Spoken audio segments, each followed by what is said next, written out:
ഹാർഷായിട്ട് പറഞ്ഞു. അപ്പം എൻ്റെ അടുത്ത് പറഞ്ഞപ്പോൾ ഞാൻ ചോദിച്ചാൽ അതിന് എന്ത് സംഭവിച്ചു, അതിന് നീ അത് ശരിയായില്ല, ഞങ്ങളെല്ലാവരും അതിന് വളരെയധികം പ്രക്ഷോഭം നടത്തി, എസ്പെഷ്യലി ഞാൻ അതൊന്ന് സ്പിയർ ഹെഡ് ചെയ്തു എന്ന് പറഞ്ഞു. അപ്പം ഞാൻ പറഞ്ഞു, ഒരു ക്ലാസ്സിൽ കയറുന്ന ഷോർട്സ് ഇടുന്നത് തെറ്റാണ് എന്ന് ഞാൻ പറയുന്നില്ല, പക്ഷേ ഒരു എഡ്യൂക്കേഷൻ ഇൻസ്റ്റിറ്റ്യൂഷനിൽ ഒരു മിനിമം ഡിസിപ്ലിൻ മെയിൻറ്റെയിൻ ചെയ്യണ്ടേ, അത് അവനവൻ്റെ വേഷവിധാനത്തിലും വേണ്ടേ. I don't think your professor was wrong in saying that was not correct. What were you wearing എന്ന് ചോദിച്ചു ഞാൻ അവളുടെ അടുത്ത്. നീ എന്ത് വേഷം ഇട്ടിട്ടാണ് ക്ലാസ്സിൽ പോയതെന്ന് ചോദിച്ചു. She said I was in my pajamas, but I was not wearing a shorts, I was wearing pajamas. This girl is senior to me. I said whatever it is, I think they should be dress code ഇല്ലെങ്കിലും നിങ്ങൾ ഒരു educational ഇൻസ്റ്റിറ്റ്യൂഷനിൽ പോകുമ്പോൾ അതിൻ്റെതായിട്ട് discipline maintain ചെയ്യണം. That is what I feel personally. Then she said, of course, to that extent I agree with you. But then the issue that was raked up because ഈ പെൺകുട്ടിയെ കുറിച്ച്, ആ പെൺകുട്ടിയുടെ പേഴ്സണൽ, അതായത് ആ കുട്ടിയുടെ ഇവിടെ നാളെ ആരോ ചോദിച്ച ചോദ്യങ്ങളിൽ വന്ന ടേമാണ് ജഡ്ജ്മെന്റൽ. ആ പെൺകുട്ടിയുടെ ക്യാരക്ടറിനെ ജഡ്ജ് ചെയ്തുകൊണ്ട് ആ കുട്ടിയുടെ വേഷവിധാനം വെച്ചിട്ട് ആ പ്രൊഫസർ കമന്റ് ചെയ്തു. That was A major issue. Nobody had a business to judge that person's character because of her dressing manner.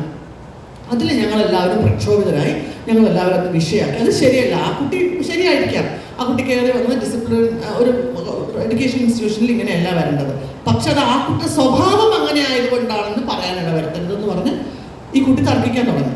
എൻ്റെ മകൾ എന്നോട് തർക്കിക്കാൻ തുടങ്ങി. ഞാൻ അപ്പോഴും ഡിഫെൻസീവായിട്ട് നിൽക്കുകയാണ്. ഞാൻ എങ്ങനെ വേഷം ഇടുന്നു എന്നുള്ളത് വെച്ചിട്ടാണ് എന്നെ ജഡ്ജ് ചെയ്യുന്നതിൽ എന്താ തെറ്റ് എന്നുള്ള ഒരു ലൈനിലാണ് ഞാൻ അപ്പോൾ ചിന്തിച്ചിരിക്കുന്നത്. അതുകൊണ്ട് തന്നെ ഞാൻ അവളോട് കൺഫ്രണ്ടലായിട്ട് സംസാരിക്കുകയായിരുന്നു. ഇതിൻ്റെ ഇടയിൽ 9ാം ക്ലാസ്സിൽ പഠിക്കുന്ന എൻ്റെ മകൻ, ഞങ്ങൾ തമ്മിലുള്ള തർക്കം ഓവർ ഹിയർ ചെയ്തിട്ട് അവൻ ചോദിച്ചു, അമ്മ ചേച്ചി ചോദിച്ചതിൽ എന്താ തെറ്റ്?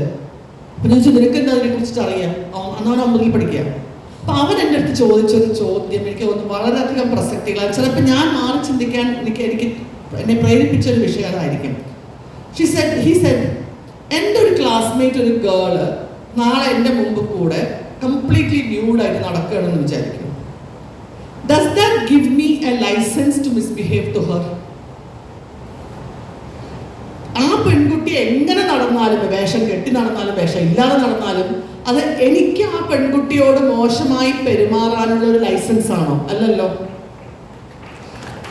അപ്പോഴാണ് ഞാൻ ചിന്തിച്ചു തുടങ്ങിയത്, ശരിയാണ്, ആ പെൺകുട്ടിയെ ഒരു വ്യക്തിയായി കാണാനല്ലേ അമ്മ എന്നെ പഠിപ്പിക്കേണ്ടത്.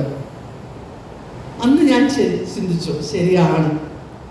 Irrespective of what you do or what you wear, we should learn to respect people as people, a person as a person, whether you wear it or not. How I come here, ഇപ്പം ഞാനിവിടെ കയറി വരുന്നത് ഏത് രീതിയിൽ വേണമെന്നുള്ളത് എനിക്ക് തീരുമാനിക്കാം, അതെങ്ങനെ വേണമെന്നുള്ളത് എനിക്ക് തീരുമാനിക്കാം. അതുകൊണ്ടാണ് ഞാൻ ഇങ്ങനെ എന്നുള്ളത് ജഡ്ജ്മെന്റിൽ ആവരുത് ലോകം എന്നുള്ള രീതിയിൽ ചിന്തിക്കാൻ തുടങ്ങണം എന്ന് എന്നെ ഫസ്റ്റ് ബാലപാഠം പഠിപ്പിച്ചത് ആ ചോദ്യത്തിൽ നിന്നായിരുന്നു. ഉണ്ട്, എനിക്ക് ഇനിയും ഞാൻ കുറേയൊക്കെ മാറി ചിന്തിക്കേണ്ടി വരും. കാരണം ഞാൻ ആ ഒരു വളരെ കൺവെൻഷണൽ ആയിട്ടുള്ള ഓർത്തഡോക്സ് ബാക്ക്ഗ്രൗണ്ടിൽ നിന്ന് വരുന്ന ഒരാളാണ്. അതുകൊണ്ട് തന്നെ ആ ഒരു മാറി ചിന്തിക്കേണ്ടി വരും. അതുകൊണ്ട് തന്നെ നിങ്ങളുടെ കുറേ ചോദ്യങ്ങൾ ഇപ്പം എനിക്ക് വലിയ ബുദ്ധിമുട്ടില്ലാതെ കേൾക്കാൻ പറ്റും.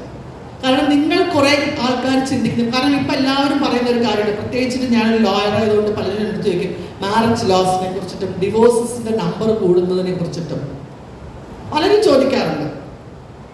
ഡിവോഴ്സസിൻ്റെ നമ്പർ കൂടുന്നത് വെച്ചിട്ടുണ്ടെങ്കിൽ ഇതിനകത്ത് വേറൊരു കാര്യം മനസ്സിലാക്കേണ്ടത്, നമ്മുടെ ഒരു പേട്രിയാക്കൽ മൈൻഡ് സെറ്റിൽ, ഇൻക്ലൂഡിങ് മീ, ഞാനും ഒരു പേട്രിയാക്കൽ മൈൻഡ് സെറ്റിൽ തന്നെ വളർന്ന ഒരാളാണ്. ആ ഒരു മൈൻഡ് സെറ്റിൽ നിന്ന് മാറി ചിന്തിക്കാനും ആഗ്രഹിച്ചു തുടങ്ങിയതും ഈ പറഞ്ഞ പോലെ കുട്ടികളോട് കൺഫ്രണ്ടിലാവരുത് എന്ന് ആഗ്രഹിച്ചതുകൊണ്ട് മാത്രം ഞാൻ മാറി തുടങ്ങിയതാണ്. See, a companionship is something which everybody is looking forward to. But girls and boys, all of you are here. I would prefer to speak on a gender neutral term. I don't want to differentiate boy, girl or anything. നിങ്ങളൊരു companionship ആയിരിക്കും നിങ്ങൾ ആഗ്രഹിക്കുന്നുണ്ടാവുക. 2014 എനിക്ക് തോന്നുന്നു അന്ന് ഏറ്റവും കൂടുതൽ ആ ഒരു കാലഘട്ടത്തിൽ ഉണ്ടായിരുന്ന ഏറ്റവും പ്രസിദ്ധി ആർജിച്ച ഒരു സിനിമ ഡയലോഗായിരുന്നു ബാംഗ്ലൂർ ഡേയ്സിലെ ദുൽഖർ സൽമാൻ ഡയലോഗ്, താൻ എന്തിനാ എൻ്റെ പുറകെ വരുന്നത് വെച്ചാൽ ഞാൻ തൻ്റെ പുറകെ വരാനല്ല ആഗ്രഹിക്കുന്നത്, തൻ്റെ കൂടെ നടക്കാനാണ് ഞാൻ ആഗ്രഹിക്കുന്നത്. പെർഹാപ്സ് ദാറ്റ് കമ്പാനിയൻഷിപ്പ് എന്നുള്ള കൺസെപ്റ്റ് ഉള്ളത് കൊണ്ട് തന്നെ women started responding and reacting when issues started. ഈ ഫാമിലീസിൽ ഇഷ്യൂസ് ക്രോപ്പ് അപ്പ് ചെയ്തപ്പോൾ എൻ്റെ ഒരു റീഡിംഗ് ആണ്, I might be right or I might be wrong. സഹനം എന്ന് പറയുന്നത് ഒരു സ്ത്രീനെ ഗ്ലോറിഫൈ ചെയ്യാനുള്ള ഒരു ഇതായിട്ട് കാണുന്ന ഒരു കാലഘട്ടത്തിൽ നിന്ന് വ്യത്യാസം വന്നു. എന്തും സഹിച്ച് ജീവിക്കുക, എന്തും എങ്ങനെ ജീവിക്കുക. ഞങ്ങളൊക്കെ എന്ന് വെച്ചിട്ടുണ്ടെങ്കിൽ എന്തും അങ്ങനെ കേട്ട് വളർന്ന ആൾക്കാരാണ് ഞാനൊക്കെ. നമ്മൾ ശാരദയും ജയഭാരതിയൊക്കെ സിനിമയിൽ കരഞ്ഞു നിൽക്കുന്നത് കാണുമ്പോൾ അവരാണ് ഹീറോയിൻസ് എന്ന് മനസ്സിലാക്കി വളർന്നു വന്നിട്ടുള്ള ഒരു കാലഘട്ടത്തിൽപ്പെട്ട വ്യക്തിയാണ് ഞാനും. ഇന്ന് പെൺകുട്ടികൾ അതിനോട് പ്രതികരിക്കാൻ തുടങ്ങി. ആ പ്രതികരണ ശേഷിയെ ഇൻടോളറൻസ് ആയിട്ട് കാണാൻ തുടങ്ങി സമൂഹം. അവർക്കൊന്നും സഹിക്കാൻ പറ്റുന്നില്ല. സഹനശക്തിയെക്കാൾ കൂടുതൽ അവരുടെ ബുദ്ധിമുട്ടുകൾ പ്രകടിപ്പിക്കുന്നതാണ്. അവർക്ക് താല്പര്യമില്ല അങ്ങനെ ഒരു, കാരണം see we are also individuals, we are also persons. ഞങ്ങൾ എൻ്റെ വ്യക്തിത്വത്തിനെ മനസ്സിലാക്കും, ഞാനൊരു വ്യക്തിയാണ് എന്നുള്ളത് മനസ്സിലാക്കുക എന്നുള്ള അവരുടെ ഒരു റെസ്പോൺസ് ആണ് പലപ്പോഴും ഇൻടോളറൻസ് ആയിട്ട് കാണുന്നത്. അതുകൊണ്ട് തന്നെ ആവാം boys who have been brought up in a patriarchal system are not able to accept. പക്ഷെ എനിക്ക് തോന്നുന്നു ഇപ്പോൾ ആ ഒരു സിസ്റ്റത്തിന് ഡിഫറൻസ് വരുമായിരിക്കും. ഇനി പെൺകുട്ടികൾക്കും ആൺകുട്ടികൾക്കും ഇപ്പോൾ ഒന്നിച്ച് സ്കൂളുകൾക്ക് പോലും പഠിച്ച് വളർന്ന ജെൻഡർ ന്യൂട്രൽ ആറ്റിറ്റ്യൂഡ് ഡെവലപ്പ് ചെയ്ത് വരുന്നവർക്ക് മിക്കവാറും ആ കമ്പാനിയൻഷിപ്പ് കൊടുക്കാൻ പറ്റിയാൽ ഈ ഒരു സ്റ്റേജ് മാറി ഇത് ഒരു എന്താ പറയുക മ്യൂച്വൽ റെസ്പെക്റ്റിൽ പോകാൻ പറ്റുന്ന ഒരു സ്റ്റേജിലേക്ക് മാറി വരുമായിരിക്കണം. അതാണ് ഞാൻ പ്രതീക്ഷിക്കുന്നത്. നിയമത്തിൻ്റെ കാര്യം പറയുകയാണെങ്കിൽ വിമൻ സെൻട്രിക് ലോസ് ഇഷ്ടം പോലെയുണ്ട് സ്ത്രീകൾക്ക് വേണ്ടി. കോൺസ്റ്റിറ്റ്യൂഷനിൽ ഭരണഘടനയിൽ തന്നെ പറയുന്ന കാര്യമാണ്. Article 15 clause 3, I don't want to take any law classes for U.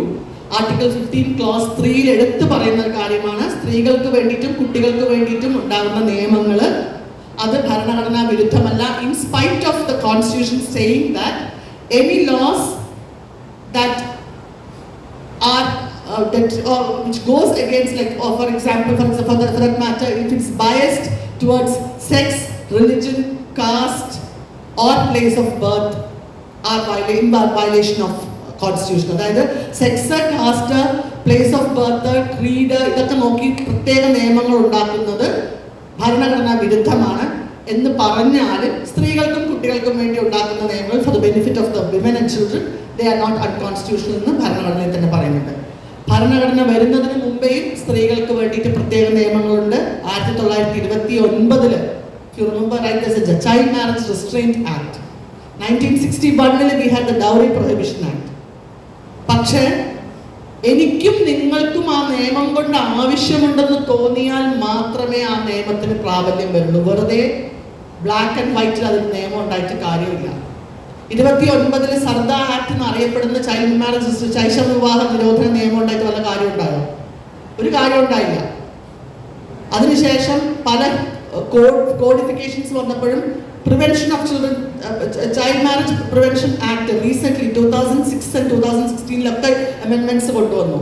ഇപ്പോഴും പല സ്ഥലങ്ങളിലും 18 വയസ്സ് തികയുന്നതിന് മുമ്പ് പെൺകുട്ടികളെ വിവാഹം പഠിപ്പിക്കാനുള്ള ശ്രമങ്ങൾ നടത്തുന്നുണ്ട്.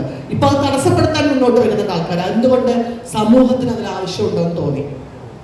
ഡൗറി പ്രൊഹിബിഷൻ ആക്ട് 1961 വന്നു. വല്ല കാര്യം ഉണ്ടായോ? കേരളത്തിൽ തന്നെ ഒരു ഉത്തരയോ ഒരു വിസ്മയോ മരിക്കേണ്ടി വന്നു നമ്മളെല്ലാവരും ആ നിയമം പൊടിതട്ടിയെടുക്കാൻ.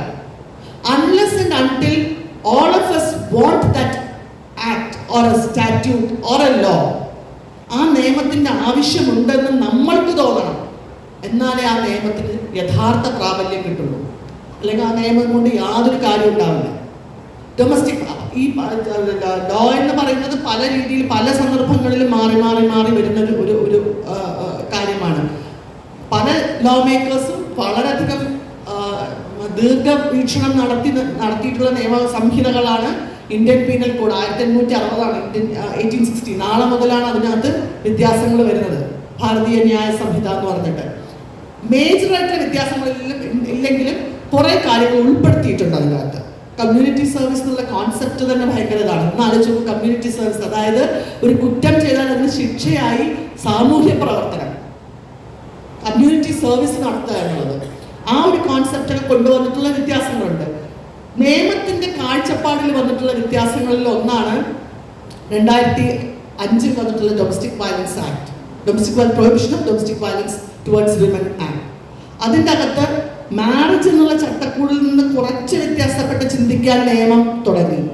ഷെയർഡ് ഹൗസ് ഹോൾഡിൽ പെട്ട ജീവിക്കുന്ന ആർക്കും, അങ്ങനെ ജീവിക്കുന്ന ഏത് സ്ത്രീക്കും ഷെയർഡ് ഹൗസ് ഹോൾഡ്, അപ്പോൾ ലിവിങ് ടുഗെദറിൽ താമസിക്കുന്നവർക്കും അതിൽ നാളെ അവർക്കുണ്ടാകുന്ന ബുദ്ധിമുട്ടുകൾ, ശാരീരികമായും മാനസികമായും ഉണ്ടാകുന്ന പീഡനങ്ങൾ, വയലൻസിനെ ചെറുത്തു നിൽക്കാനുള്ള ഒരു നിയമമായി അത്. എന്ന് വെച്ച് ലിവ് ഇൻ റിലേഷൻഷിപ്സിനെ ഇന്നും ഇന്ത്യൻ നിയമങ്ങൾ സാധൂകരിച്ചിട്ടില്ല. അതങ്ങനെ ഒരു തെറ്റിദ്ധാരണ വേണ്ട.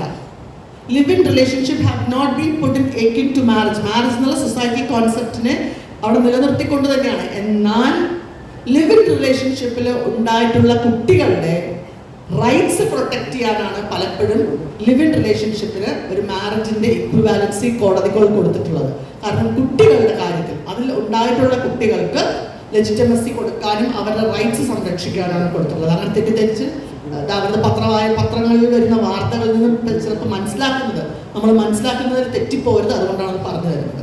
ഇനി ചുരുക്കി പറയാം വിക്ടിം റൈറ്റ്സ് സെന്ററിനെ പറ്റിയിട്ട്. വിക്ടിം റൈറ്റ്സ് സെന്റർ എന്ന് പറയുന്ന ഒരു കോൺസെപ്റ്റ് അത് ഉൾക്കൊണ്ടത് ബഹുമാനപ്പെട്ട ഹൈക്കോടതിയിലെ ഒരു മുതിർന്ന ജഡ്ജി, ബഹുമാനപ്പെട്ട ഓണറബിൾ ജസ്റ്റിസ് മുഹമ്മദ് മുസ്താഖ് സാറാണ്. അദ്ദേഹത്തിന്റെ മനസ്സിൽ തോന്നിയ ഒരു ആശയമാണ് നമ്മളൊക്കെ നടപ്പിലാക്കി. അത് ഇന്ന് അത്യാവശ്യം എല്ലാവർക്കും ഒരു സഹായമാണ് എന്നുള്ളത് ഞങ്ങളുടെ ഏറ്റവും വലിയൊരു സന്തോഷമാണ്. എല്ലാവർക്കും ഒരു കൂട്ടായ്മയാണ്. നേരത്തെ പറഞ്ഞ പോലെ it's a collective team effort. It so happen that I am the project coordinator. അതിനകത്ത് വിക്ടിം എന്ന് പറയുന്നത്, ഇര എന്ന് പറയുന്നത് നമ്മളുടെയൊക്കെ മനസ്സിൽ തോന്നുന്നത് ഒരു ഒഫൻസിന്റെ വിക്ടിം ആണെന്നാണ്. അല്ല, വിക്ടിം ഓഫ് സർക്കംസ്റ്റൻസസ് ആണ്. സാഹചര്യങ്ങൾ കൊണ്ട് ജീവിതത്തിലെ പല പ്രശ്നങ്ങളും അനുഭവിക്കേണ്ടി വരുന്ന സ്ത്രീകൾ, കുട്ടികൾ, ട്രാൻസ് പീപ്പിൾ, അവർക്കാണ് ഈ പ്രോജക്റ്റ് ഇനീഷ്യലി തുടങ്ങിയത്. നവംബർ 2023 മുതൽ it has been open, becoming gender neutral, because we have remove the term exclusively for women children എന്നുള്ളത് എക്സ്ക്ലൂസീവ് എന്നുള്ള ടേം മാറ്റി ഗൈഡ് ലൈൻസ് നിന്ന്. So now it's getting gender neutral. ഇവിടെ ഒരു കമ്പൈൻഡ് എഫേർട്ടാണ്. We have legal support that we give, free legal aid, completely free ആയിട്ടുള്ള legal help കൊടുക്കുന്നുണ്ട്.